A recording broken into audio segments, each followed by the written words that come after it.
Yeah. So, Ramon, welcome to TWD, Talk with Don. Hello, Dan. Wagwan. Yeah, mate, so big thanks for participating in this project. Yeah, We blessings. need people like yourself that's got, lots of passion in life, get up and go. And to give us a little bit about themselves and all that. So we've got a question here. Yeah. A question, few questions, look like 9 questions here. I'm looking at where you separated from your parents as a child and in your early years. Where and who did you live with during separation? Okay. What was it like living apart from your parents? Yeah. Did you reunite with your parents? Yeah. What was it like when you reunited with your parents? Okay. Right? So quite a few questions, and we're going to try and go through them, and you just tell me about yourself as much as you want to, and we just talk. Yeah? Yes, so blessings everybody. Yeah, Ramon. My name is Ramon Angelo Burrell. Originally from the 876 Jamaica, as you can see. Born in a place in a parish called St. Anne's Bay, but grew up in Kingston. Grew up in Kingston most of my life. Yeah, most of my life in Kingston. Well, I say 92% of my life in Kingston. But I was born in St. Anne's Bay and then went back to St. Anne to live before I came to the UK. Sorry, can I say St. Anne's Bay, Jamaica, right? So St. Anne's Bay, Jamaica, yeah. Mm-hmm. Okay, thank you, Karen. Yeah. So, and came to the UK at the age of 22. Yeah, 22. So okay. That's just the overall, and then my UK life started from 22. So okay. Here, so okay. So basically, if I go back then, so what we're saying is that you grew up with your family up till the age of 22, or was there a separation at all in that? Was there a break in that at all? So these questions are when this platform is getting stuff out there now. Yeah. You're asking a question where back in Jamaica, things that seem normal in Jamaica at the time doesn't feel like normal elsewhere. So I grew up partially with my mother and father, and then they separated. I can't remember. I think I was in 6th grade in Duane Park Primary School. Yeah. All they right. separated, okay. And then after they separated, then I lived with my father for about 5-6 years, and then on my own for the rest of the time. So okay, I get it. Well, probably less than that, really. So but I didn't. When I say separated, I was living just with one parent most of the time. All right. Okay. Okay. So I may just qualify it here. What I meant was, in a lot of cases, a lot of people were left with other than their parents for a while their parents went to another country, for instance, to seek, wealth, shall we say? Yeah. So I understand if that didn't happen to you, because that's what I meant when I say separated from your parents. Well, when my mom left, when my mom left when my mom left my father, no, when my mother and father split up on that levels, my mom came to the UK sometime around that time. So I didn't see my mom for about 10 years. So while I could say that my father was, I lived with my father, but I didn't see my mom for a long time, because she came here and was looking for, as you say, a better life. Okay, so what sort of age was that? Were you sort of an ageable person, or were you still young when your mother left? Still young. So I was about, as I said, about 12, 13. Oh, okay. Yeah, 12, 13. Yeah. 12, 13 on my mother, something like that. And what age did you see her again when you saw her? So when I came to the UK, so I should say that between that time I saw her once. She came back to the Jamaica for Yeah, she came back to Jamaica for a quick stopover to do some business, and then she had to run out. So within that time, she made an effort to see us, all the children. But yeah, within 10 years, I only saw my mom once. Yeah. So question here then, in terms of bonding, did you feel that you had a bond still with your mother, and also your father, or was there a difference because of the separation? Okay, brother, yeah, get deep and all that. No, it's no, it's cool. So mother, I growing up with my mother and father, I always have that deep connection. I'm growing up connected to my mother, if you understand. Yeah, I do. I have a deep connection with my mom. Even now, I can be I'll be sat here and she come in my head, just there's a thought about her, and all of a sudden she ring me the phone. Brilliant. We have that connection. So when she left Jamaica, it felt like my entire world just the ground under my foot, as you would have said. Absolutely. Just take away.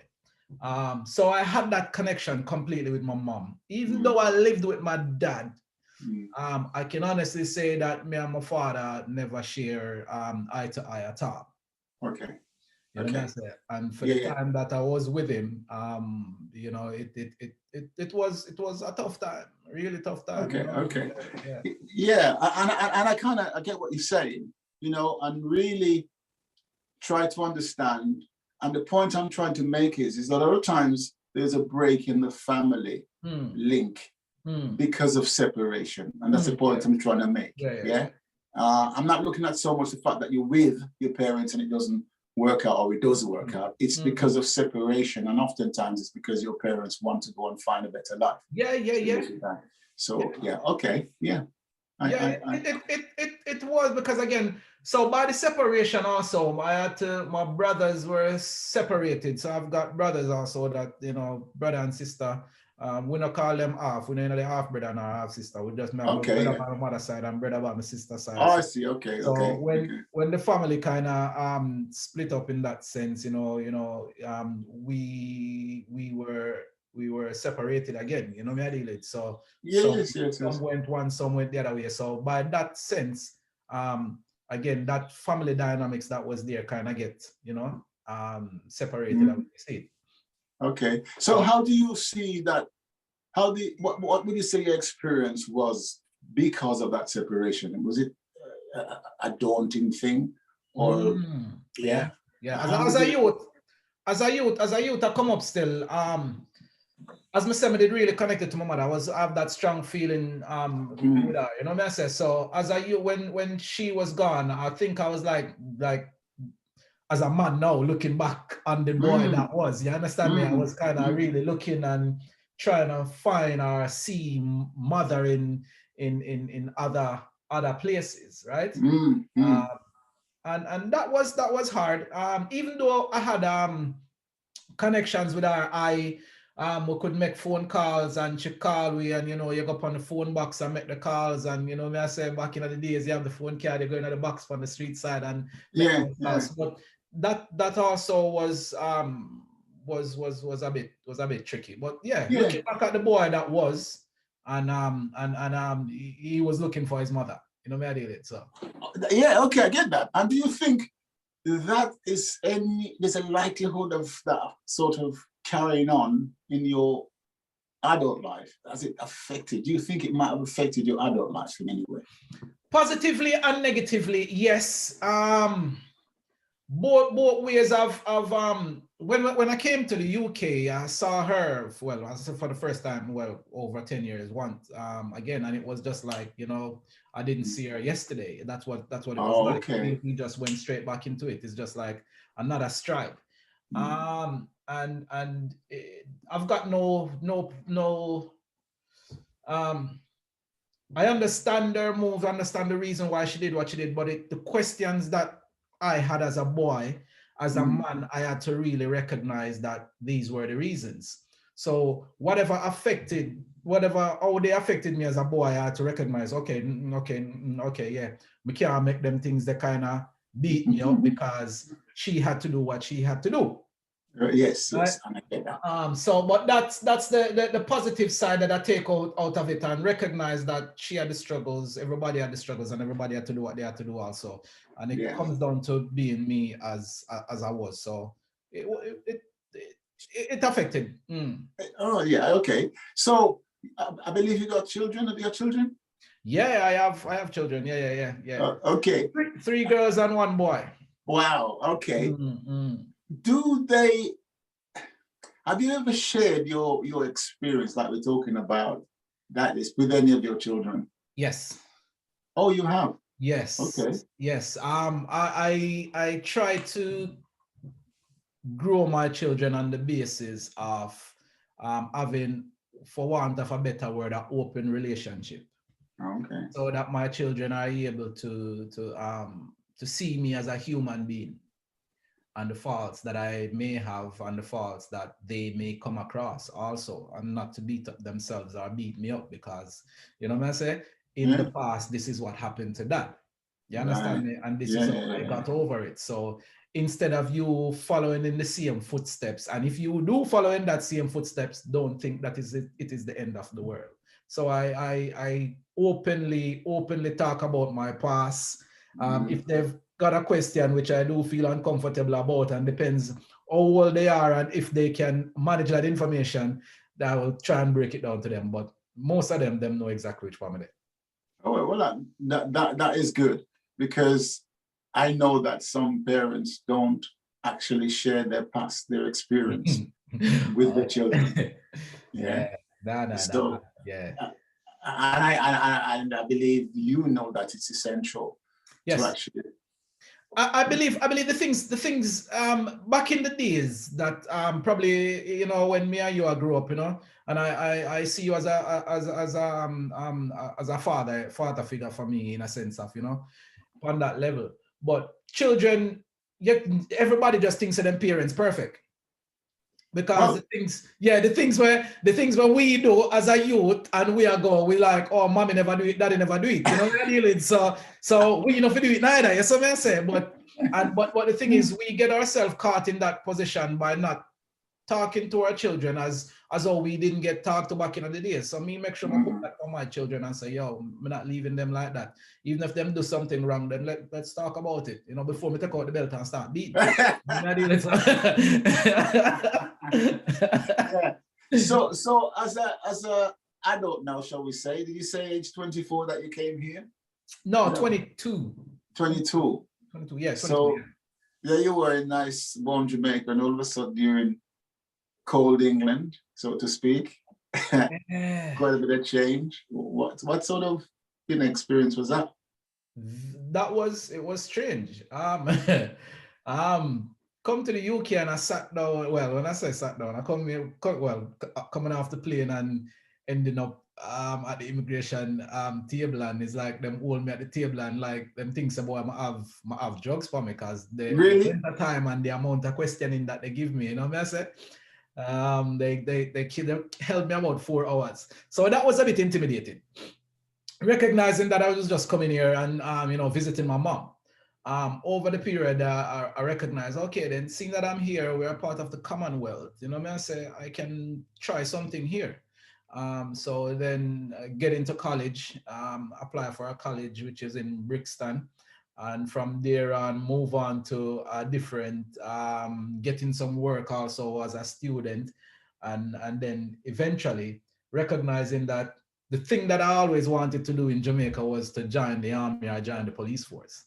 Really? And I recognize that as part of the Commonwealth, I can join the British Army, and I took that opportunity. So 19 years later, I'm here now, still Great, here. great. Can I ask then, why did you always want to join the shall I say the military, or was it just the army?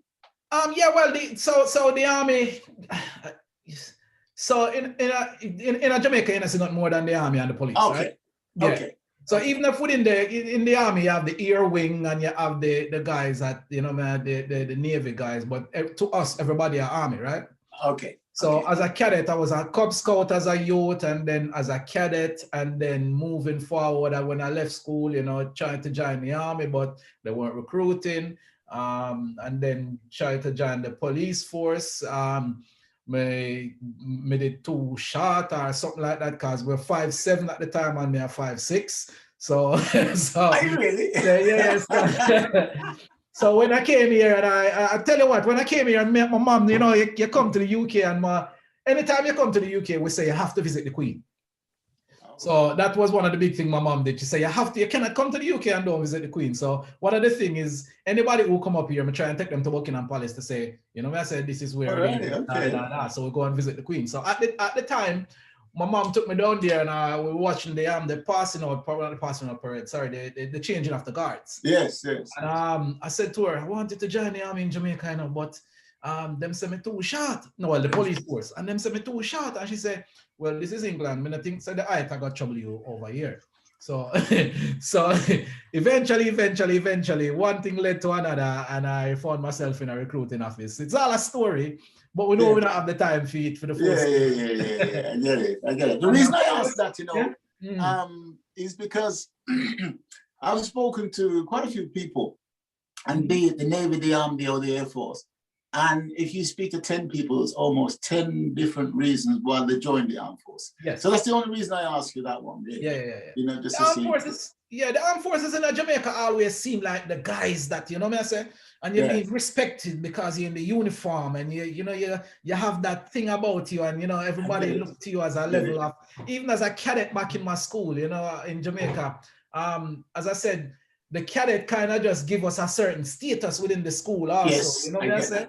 I get that. So that kind of just make you want to just be that person, and you have that status about you, that thing that you want to be a part of society and serve, right? I get that, and it wasn't because you want to go and fight in a war or something. No, not necessarily. No.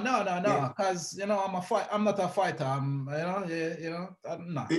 Yeah. Okay. I appreciate that. Because some people do actually want to go and do that, So that's why. I do understand. Yeah. That's right. So other than that, then you've been in the army, you say 19 years. Is that what you said? 19 years, coming up 20. Yeah. Wow. And how's that been for you? Challenging. Some part really, really nice, just like anything in life, right? You've just got to adjust yourself towards the situation, and I recognize a lot of these things are mindsets, processes. And if you're against a lot of things, then you would find yourself always being negative about something, even if something negative isn't there. Right. Okay. But overall, you can still bypass a lot of things instead of getting into fights and getting into arguments, just by changing your mindset and understanding that the thing is what it is. But coming to the UK and joining the army, it has been challenging. It has been fun at times. I've been to places which I never dreamed that I would be in Jamaica, right? So I've lived in one of my daughters was born in a little island called Cyprus. Oh yes. Yeah. So I told her she's not Jamaican, she's Cypriot. Right? So so she needs to get her a Cypriot passport, right? So we lived there for 2 years. Also lived in Canada, lived in Germany. And I can tell you, coming from where I'm coming from, I've never, ever thinking that I was going to be in these places. As I said, all I wanted to do was just, come over and join and make a little change and, try and build something and move forward. But you realize that all these places that you talked about and you hear about, I'm now living in them. So would you say that's really quite a building block, this kind of experience for the pattern of your life, enhancing your dream, shall we say? The funny thing is that all of this, to be honest with you, you talk about a dream. A lot of us didn't have a dream. All we wanted to do was survive. I recognize that in myself also, that a lot of the times that we just do things because it's a survival process. You come and you recognize opportunity, you take it. Right. So there was no dream. But then when you start moving forward and you recognize that there is something to be had here, you can build, you can listen, you can understand, and you still make mistakes as you go forward. But yes, all of these experiences let me recognize that this life is not about just what we have seen in my little island, even in my little house. There are so much more to see and so much places to go, and understanding where what can be done, because life is not just about the 876 and the black, gold, and green behind me. I said there is so much other places to explore. Oh, you talk about 876. Yes. And it's quite on your thing now. So would you like to sort of, I'm sure you would like to tell us about 876. So if you call in Jamaica now, when you call in the dial code first, 876, and then the local number. So 876 is Jamaica international dialing code. Right. And okay. So we use that. I use that as my a little brand that I've got 876 connections. And the connections is basically what I'm saying. I've gone around the world. This little guy from 876 from Jamaica done things that I didn't expected that I would be doing. I've skied down mountain. I've done ice skating, which nowhere not the only place you see ice in a Jamaican beer is in the French. Is immediately. So to have these connections with these other worlds, which I can think of and saying, okay, I come to the UK, I see how other people live, the connections to the UK. I've been to Cyprus. One of my daughter is born in Cyprus. The connection to Cyprus, 876, my daughter. So there's a connection to the whole entire world. So Jamaica being the postcode, as would I say, the postcode or the dialing code for Jamaica, 876. The connections is there for every, and I can tell you this, brother, that everywhere I've been in the world, I've probably met another Jamaican that I'm thinking, oh, where are they, man? When me think say, when me think say, I me one down here, I say, oh, when you reach down here. Yeah, so it's funny. It is funny for a small island, and no matter what our experiences, and yeah. We are just covering the synopsis of life at the moment, absolutely. Experiences that we have had, the bad, the good, the bad, and the indifference make the connections to me. So my clothing line that I've got here is, if you go on the internet, you'll see www.876connections.com, and you'll see my jumpers, t-shirts, and all that. So this is not a sales pitch, but it's just the things that I would like to, you know what I'm saying? Okay, we can probably we'll come back to that. I remind you to come back to that, because that's obviously important. It's a part of your life's journey. I'm just switching them around now, because we're talking about connections to Jamaica. It's two ways, isn't it? Yes. You going out there connecting these people. What was your experience of people connecting with you as a Jamaican? First, when I go to other places, so there's this thing about your personality. Yeah. It doesn't matter what language you speak, your personality kind of shines before you. And if you have a good personality, more than a lot of the time, and the way how you approach people by just simply speaking, simple hi, hello, Marilyn, you will have that level of people trying to get what you're saying. In Germany, I didn't speak German, you know what I'm saying? So a lot of the times when I heard that there's a particular, Guten Tag. So that was like, good day. So the first thing normally, instead of going inside there and saying, you speak English, I would go and recognize that Guten Tag is one of these things. So I've got to go, Guten Tag, speak English? And they'll go, no, little bit. So you try, but then I recognize a lot of people would go and say, can't them people end up not talk English, so we can't bother with them. You know what I mean? So it comes down to personality, and then when you recognize, you can make that connection, that bridge of connection between two language, and you can stand there, try and fighting between the two of you and see exactly what the person wants. If it's gas you want to pump in your car, people would help you, because you at least make that little try, don't it? And then you recognize, oh, So what's their connection then? Apart from the fact that you say, you quite rightly, personality matters. Do they connect, once you say you're from Jamaica, what do they understand? Is it from a sporting point of view? Is it the music? Is it whatever? You know, what's your experience? First thing, normally go, Jamaica man. Yeah. So then you gotta go, yeah man, Jamaica, Bob Marley. Yeah, Bob Marley. So you agree with me, don't it? Yeah. Bob Marley, reggae music. Hey, the weed. Really? And I'm like, so it's strange that even it doesn't matter where you go or where you are in the world, the people pick up on Bob Marley, you know, the reggae music, you know, which is Bob Marley thing, and Jamaica, come on. Yes, I get it.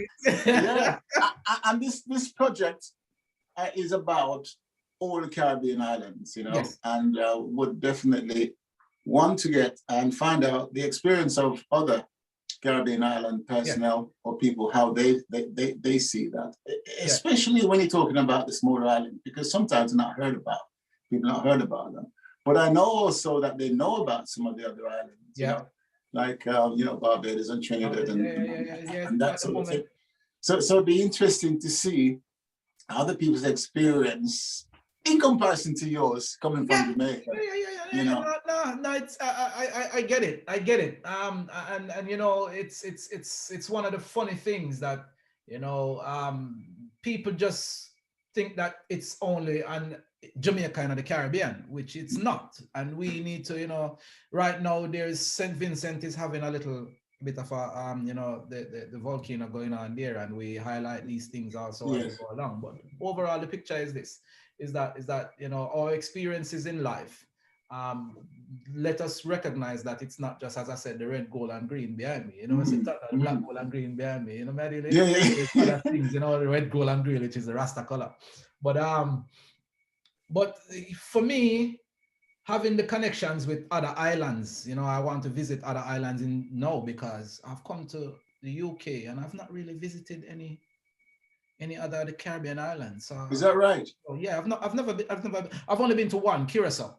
Right. Okay. But I want to visit other islands because, again, I want to have that connection and recognize that the lived experience that I've had from my youth coming up, more than likely other people over there is having it also. And I want to show my kids that, you know, we can't just be tunnel vision down what, you know, Jamaica is this and Jamaica is that, or England is this, or whatever it is. This is it. Yeah. So much more.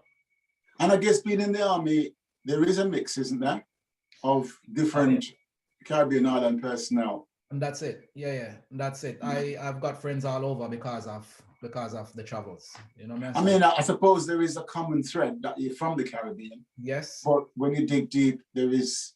Yeah. It is that, because you remember, I think we're going into a level here. There's a level of back in the days when you have you know, all the guys coming over on the Empire Inrush. You know what I say? It was not just Jamaica. You know, people came, but when you talk about the Empire Windrush, people just think it's Jamaicans. You know what I say? So other people came from different islands, and you know, just like back in them days, you had people, we always banter with the other islands and say, boy, Ray and blah, and it was the same thing that we understood. You know, people come from different places, and we become that community. You know what I say? And it doesn't matter where we are, we recognize that so much. We as much as we are different. We are so much alike. Yeah. So okay, just back to your army experience. You know, what does the rest of your army career hold for you? You know, you intend to carry on for much longer. You know, how do you see that panning out? So for much longer, yeah. So I have about I have a couple more years leave within the my contract, and I'll finish the contract. Hopefully get another promotion from there, and can help with the pension. I'm still a young man, you know what I'm saying? Yes, of course. All being well and I'm still alive, you know what I'm saying? You know what, anything can happen, but you know, we give thanks just the same, and we move forward, because wherever we go, I've got how much years left? I've got about 4 years left. Okay. When you say 4 years left, do you complete so many years for like a pension or something like that? Yes. So once I finish that 4 years, then I'm as I said, still a young man and being pensioned. You know what I say? So all right. Can start So actually walk around with a stick, really, because so would you say that's the end of the album career, and then you look to develop your 876 and things? So what are you saying there? I'm trying to do both at the same time. I'm trying to develop that at the same time, because I've also got a little channel which, you know, for me, I love running. So I try to get out and do a lot of running and, you know, help other people with their running, and also talk about other things. So that current affairs and what's going on within the world, and you know, show another light, highlight a lot of things which is coming off of the way that I've seen life within Jamaica coming up, and how we can look at life instead of keeping the wheel spinning in the same way. We could easily try and reinvent the wheel. You know what I'm saying? More than just keep on doing things the same way. So my thing is about fitness and mental exercise as well. And you combine that, I believe, with doing charity work, don't you? Yes. So all that, get all of that in. I've tried to do as much as I can, help out as much as I can, wherever I can. You know, at the moment, I'm looking to try and do another charity event, and I'll let you know about the charity event. You'd like it. And with that in mind, just have that level of moving forward, really. So building the tool, once I finish the military, then I can still carry on with my 876 and see where I can build it, and hopefully that would be my legacy for my children, so they can have something that is tangible to move forward. Talking about your children, then, they've got two different major topics there: the military and your business. Yes. What interests them more? Do they have an influence, or do they have an interest in either of them? And if so, which one do you think they would aspire to more? So I don't think them. None of them really look towards going in the military. Okay. Not that I've discouraged any one of them. Actually, I've trying to encourage my son to get in, but he just didn't want to. Okay. But he's doing something else, which is fine. But with my girls, no, they don't, at the moment, they don't want to. I've got one, she's in college at the moment. The next two is in secondary school. Okay. But they've got shared no interest. They've got interest in Jamaica, and they love the island, and they want to go back there. And so they've been to yeah. Well, I've got to. I would be a bad dad. Well, you know, some people think they're good dads and moms, but the kids have never been back to the Caribbean. In my world, that is. Yeah. In my world. So I had to show them, you know. But yeah. And how do they view that? You know, the Caribbean, Jamaica.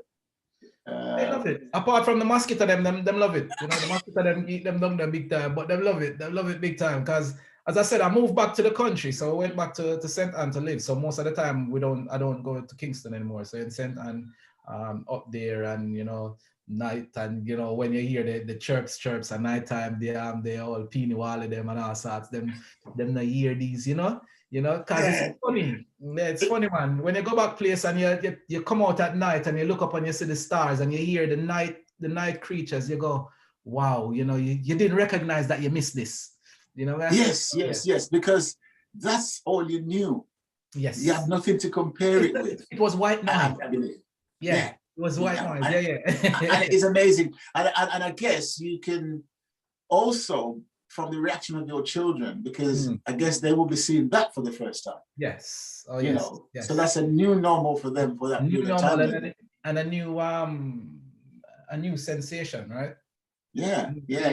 A new connection, right? Yeah. And one of the intriguing things is nature, we go, and I suppose what a lot of us see, when we see nature, a lot of us has it is in Tesco and maybe Asda or somewhere where you take youngsters back to the country and they can see an orange tree, a grapefruit tree, banana tree, and all this sort of thing. It's a different experience, isn't it? I believe. Yeah. And the funny thing is, people, when you go, as I say, you go in Tesco and all this, people see the ones in Tesco as the one to be eaten. Yeah. If they see it, if they see it on a tree, they're like, is that good? You know what I'm saying? You're like, of course. You know what I mean? So it's funny, so we have to these are the things that we need, so we can, do like a farming, do a little bit of this, and they understand that, again, as you say, nature is, it's a part of the education experience. So what would you say to youngsters then who have had similar experience as yourself? Because not everybody it doesn't pan out for them, say, as well as you have. There's some people who have got very different experience, and sometimes listening to your story, then, they can get something from that. Yeah, Donald, I'm gonna tell you, Mr. Donald, Uncle Donald, Brother Donald. I'm gonna tell you this. The only thing that I would say to an individual that's going through a rough time at the moment is, it's hard to say stay positive, but stay positive, right? And even if you go and do something bad, still stay positive. There is this level, always try for better yourself, right? And a positive mind kind of give you a betterment in order kind of open up your consciousness to see where you can do something better. The minute negativity comes in, there is a downtrodden in the mentality where you only see the darkness, if you understand me. So for me, and I can say, just looking back at the boy, as I said, when I talk about the story, we just give the synopsis. Looking back at the boy that I was, I could only tell people to just stay positive. Things look rough. And as I said, I could never, ever have seen myself in the position that I'm sitting down now. And I don't reach anywhere. I mean, I tell you, say, I'm sitting on top of the hill or anything like that. But where I was and to where I am now, it's not even a flip of the switch. It's so far out.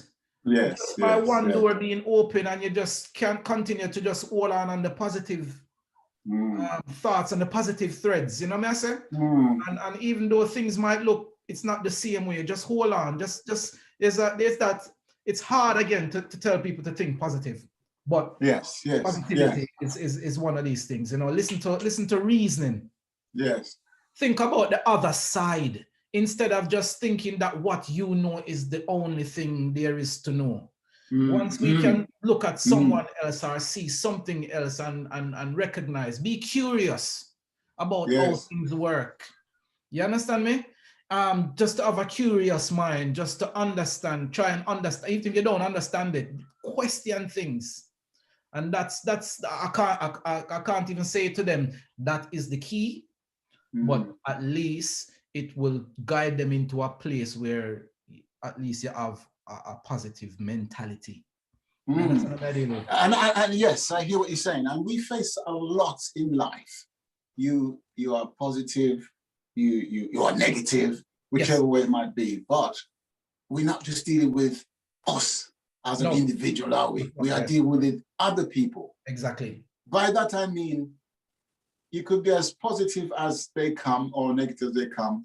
Yes. Somebody may not want you to achieve what you want to achieve. Roger that. Stand in your way. Okay?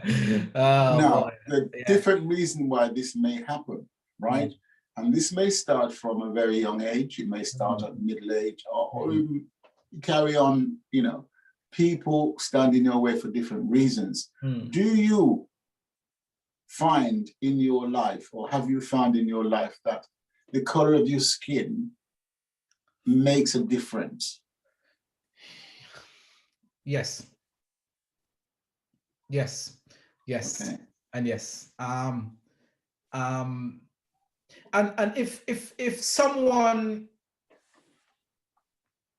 from my point of view, yes, I've had it, and that's the reason why I said it's been in the military year. I've had it. I've had it. No, I can't say it's racism. You understand me? Because I can't put the finger directly on it to say yes, but I recognize that if I was of a different color, more than likely. You understand me? And again, the possibility is that some people don't like me because they don't like me. And that's life, isn't it? That's life. Yeah. But equally, I've been to places where people go, yeah, it doesn't matter. You know what I mean? I say it's you know, I don't even recognize that I am the color that I am because everybody is just living on that level. But there are places that I've been which go, you think to yourself, oh wow, really, is this really happening right here, right now? You know what I say? But you cannot really go, please say something, please say the word or just show me, because again, people know how to cover it up these days, you know. Yes, yes. They still know that it is what it is. Yes, yes. They still know that it is what it is. Do you ever get any issues with your 4 children regarding that? Because, you know, in life, it's you're born, you grow, you die, and that process carries on and on, regardless if you are a child, you're a dad, you're a mom, whatever. So we have to think about our children growing up, right? So, you know. Yes, so my children, I as I said, I speak to them openly about everything, and I try to encourage conversations about everything with the process of racism and what might look like racism that is not racism, but you know, you just see exactly what the case is, and you can't just jump to say this is what it is because you think that person don't like you. So people don't like you because they don't like you. But I do have that conversation with them, and I get down to them, and there has been situation where me and another parent was a bit iffy because one person said something and my daughter took it away, which the child shouldn't have said it. But these children, they use things, it's like they've got something in their hand and they don't know how to use it. And once they hit, the little girl said something and everybody in the bus go, you are this, you are that, and now the girl don't want to go to school anymore, and and my daughter wasn't taking it at that, but other people within the place was taking it as it was racism, because they were just playing a little game.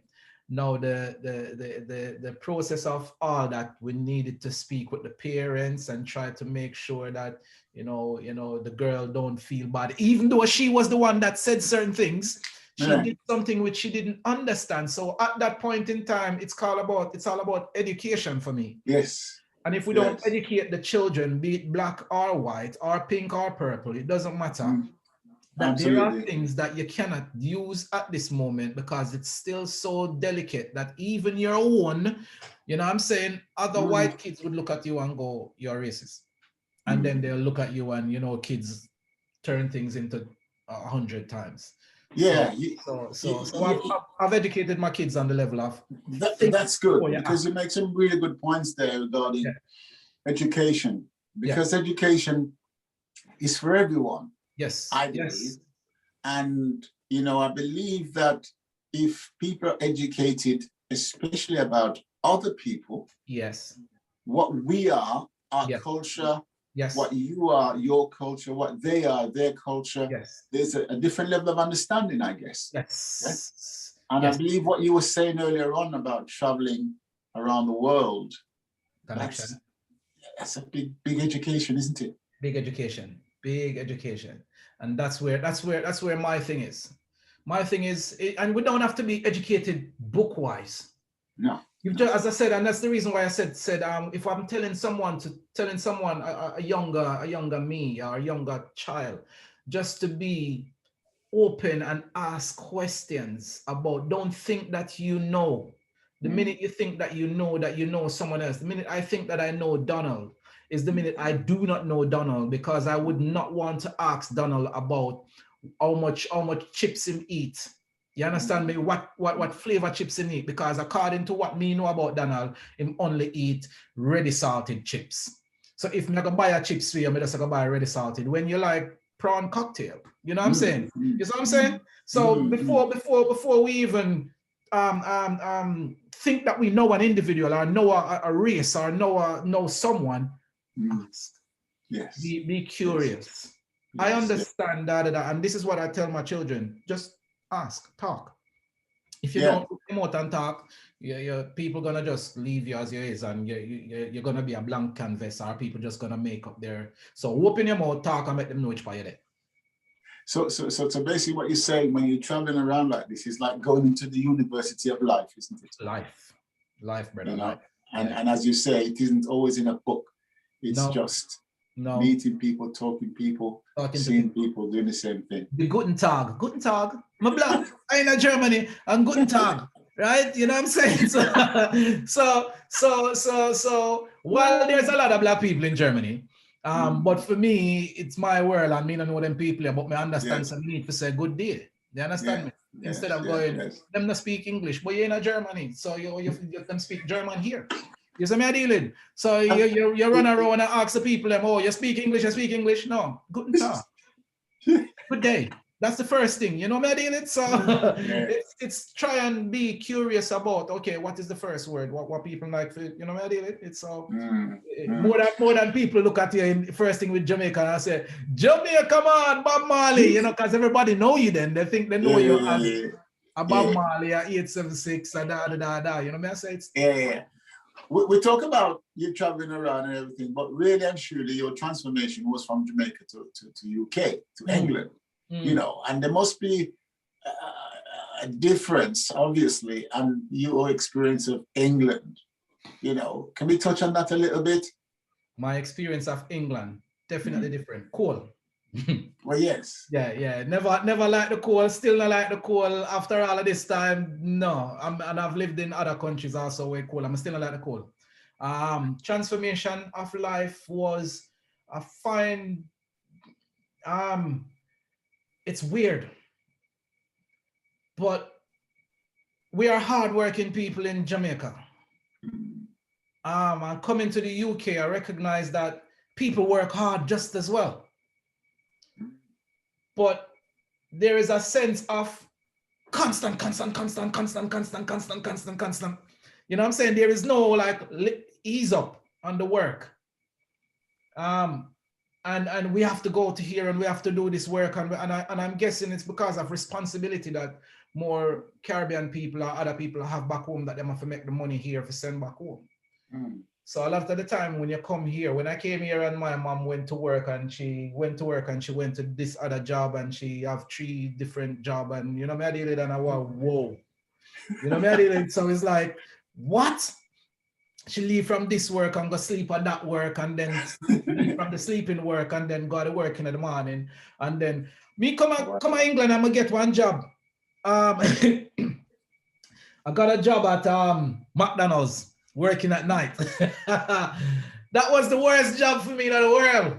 Really? Right? Cleaning up in McDonald's because it's night and I've got and then I get another night job again at a place that I do packing. But I recognize being in school, the only job that I could get is night jobs. And I hated it. Yes. And me sit down and I wonder how my mother do it. She leave from one work to the next work, and me come here but because it was so new to me at the time, I'm coming straight from Jamaica, you know, really do certain work, you know, you go work in a day and then you come at night. Yes. To come here and then work. It was a big of a shock. Yeah. It's like the pace of life is like quite a difference, isn't it? Yes. And then when you're at the bus stop at the night and you're waiting for that bus, you know, and you look over there and you see the chip shop and you go, all right, I'm gonna buy one piece of chips. And the brother will ask you salt and vinegar and you go, you put vinegar on your chips? No, just salt. So, and you're cool there and you wait for the bus to come and you're there on the C1 bus, the G1 bus in a Balam. And you wait for the bus to go way around the area to come back again. But you ride that bus until it come off for your stop and you go, okay then. And you go home. And it in the cold, it was Nah, no. Yeah. So quite different. So listen, it's been fantastic talking to you about Yes, boss. this, and it's great to have you as a part of Talk with Don project. It's fantastic. You know, it's gonna be sharing these experiences, you and others, and passing it on, that hopefully will make a difference. And I know you're making a difference anyway in your own life by these charity works and by your business. Is there anything else you want to tell us about your business or your charity work that we can, you know, probably somebody see it and advertise it for you? Well, www.876connections.com. That's my my little website, you know, with the clothing line. It's building, it's moving forward. So yeah, that's the clothes. Yeah. Yes. Nice one.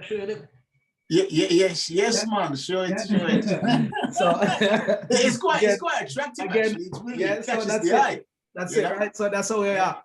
Yes, but at the same time, my YouTube channel, which just listen to the YouTube channel, watch the YouTube channel, you know, talk about, you know, one of the things I want to talk about with Jamaicans is being in Jamaica, there's a lot of accidents going on down there. And one of my things is try to educate about first aid, especially with the crazy accidents. Because when someone is in an accident, a lot of people in Jamaica, they mean so much, they mean well, and they want to take the individual to the hospital as quick as possible in order for that person to be alive, you know what I'm saying, to continue with life. Because one thing that I recognize, people want to help people, whether one way or the other.